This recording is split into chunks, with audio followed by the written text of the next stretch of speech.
Muy buenas noches, bienvenidos a la hora clave. Buenas noches, Maggie. Buenas noches, Manuel. ¿Es posible una tercera guerra mundial? Quizás no como uno está acostumbrado a verla. ¿Es factible una tercera guerra mundial? ¿Hasta dónde la actual conflictividad podría desembocar en una conflagración de alcance planetario? La evolución de recientes hechos bélicos, según algunos especialistas, no descartaría el riesgo de una nueva catástrofe. En todo caso, una tercera guerra mundial sería la sumatoria de conflictos que recuerdan a los de la era premoderna, engendrados no por estados soberanos, sino por caudillos y movimientos terroristas mercenarios, cuyo supremo objetivo es la conquista del poder para explotar poblaciones y recursos naturales. De Nigeria, Siria y del Sahara a Afganistán, la verdadera víctima de las nuevas guerras es la población civil. En Nigeria, Amnistía Internacional calcula que han muerto en los últimos 12 meses 4.000 personas, sobre todo civiles, por los ataques de Boko Haram y el ejército nigeriano. También hallamos datos similares en Europa. Según las Naciones Unidas, desde abril de 2014, el conflicto entre los separatistas prorrusos y el ejército ucraniano ha causado la muerte de más de 2.000 personas, aunque muchos consideran que la cifra es inferior a la realidad. Es decir, nos encontramos con una guerra premoderna en la era tecnológica, un binomio letal que multiplica por 100 los riesgos para la población civil. El ejemplo más claro es el derribo por error de un avión de la compañía Malaysia Airlines cuando sobrevolaba el este de Ucrania a 10.000 metros de altura. En este caso han desaparecido las trincheras, los campos de batalla y las normas internacionales que rigen el comportamiento de los ejércitos regulares. El Convenio de Ginebra es papel mojado. Los crímenes de guerra, el genocidio, la limpieza étnica y la limpieza religiosa forman parte de la nueva aventura bélica.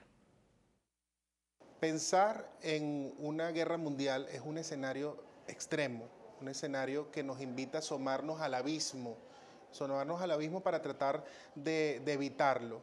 Sobre todo asomarnos al abismo un año como el 2014, que se cumple justamente un siglo del estallido de la Primera Guerra Mundial. Justamente esa Primera Guerra Mundial nos remite a pensar en las alianzas automáticas, en el nacionalismo, en el militarismo y en la escalada de conflictos locales que generaron una guerra general que llevó incluso a 4 grandes imperios a la bancarrota y a la destrucción de Europa. En este sentido, debemos recordar que hoy por hoy existen crisis locales que tienen componentes bastante peligrosos, locales y focalizadas a niveles de algunas regiones en el mundo que tienen conexiones con las grandes potencias mundiales.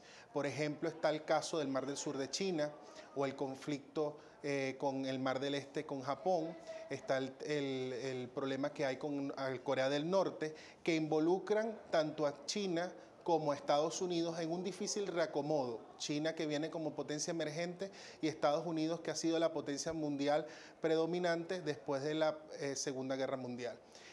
Al respecto, podemos decir que son crisis muy sensibles que pudieran escalar y que, con lo cual, invitan a pensar que hay que hacer siempre un esfuerzo muy importante a nivel diplomático para evitar y contener esas escaladas. El Medio Oriente también nos ofrece otras crisis regionales que tienen enlace con potencias globales. Caso de Estados Unidos, el caso de Rusia, por ejemplo, concretamente en Siria.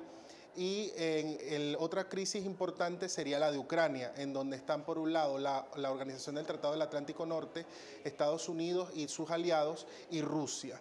Al respecto, debemos recordar que hoy por hoy Naciones Unidas está cumpliendo su 69 aniversario de haber firmado la Carta. Las Naciones Unidas, como bien dijo su secretario general, su segundo secretario general, no fueron hechas para llevarnos al cielo, pero sí para salvarnos del infierno que implicaría la escalada de una de estas crisis regionales que nos llevaría a ese escenario hoy por hoy impensable, pero por el cual debemos pasearnos para tratar de evitarlo, como es una nueva guerra mundial.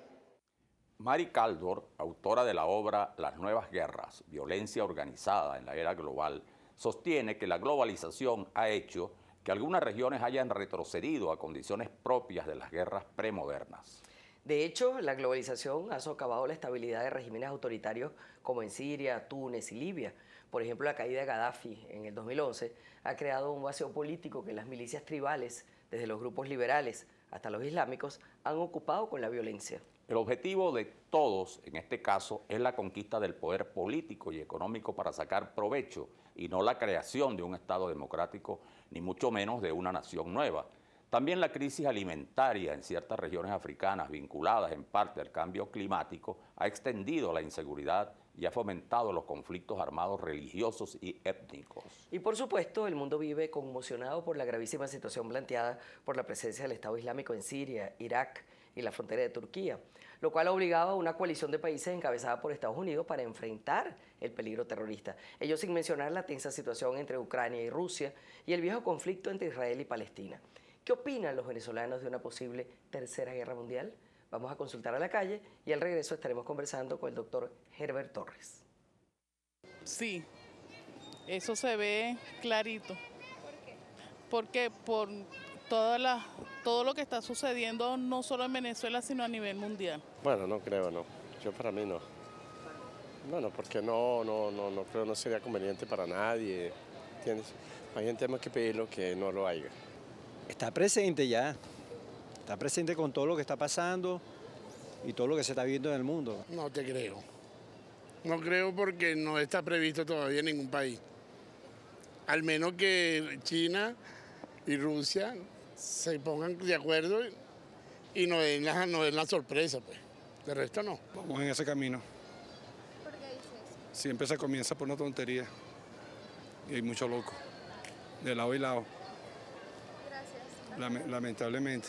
Por lo tanto, y de igual manera vemos que está la Biblia y la Biblia habla de, el libro Apocalipsis habla de eventos que van a suscitar y uno de los eventos va a ser guerra donde se va a ver involucrado Israel. Me parece que la humanidad en sí ha evolucionado bastante para caer en una guerra mundial, más sin embargo sí guerras locales que afectan al globo entero. Bueno, en realidad no, porque para llegar a una guerra mundial hacen falta que se conjuguen muchos factores más, muchos factores fuertes.